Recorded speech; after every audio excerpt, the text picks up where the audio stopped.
sa Kongreso. Sa Senado, sa Senado.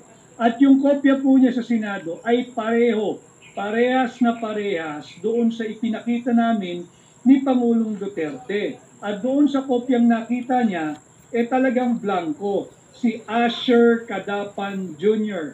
Asher Cadapan Jr. ng UNTV, mabuhay ka. At kayo naman, UNTV, proteksyonan niyo itong si Asher Cadapan Jr. Panindigan ninyo yung kanyang tamang report sa ngalan ng pagiging miyembro ninyo ng media o fourth estate. Ano ba trabaho ng media?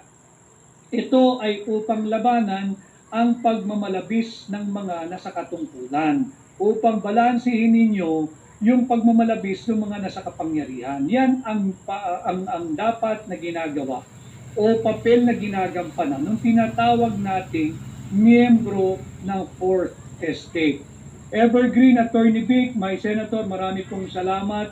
At kay si Boy Pirma, si Boy Pirma, kailangan natin harapin pati kung sino si yung Aling Pirma. Sigurado meron dyan at kailangan natin panagutin.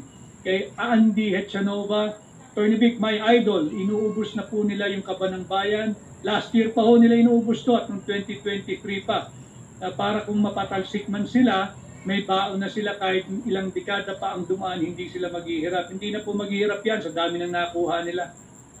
Kay Mayo Sunyo, baka kasabwat din ang, hindi po, wag po muna nating husgahan ang Korte Suprema. Hindi po kasi sila kasali sa budget process. Ito po yung trabaho ng Legislative at saka ng Executive Department. At kay Malaya Pilipina, taglay mo, Attorney Vic, tunay na dapat maging senador sa ating bansa. Sa tulong po ninyo, mangyayari po lahat yan.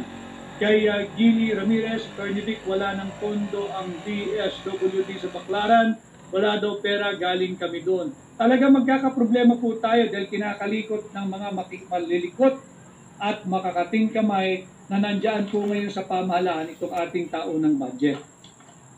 Nakakabingi naman ang katahimikan ng Kongreso.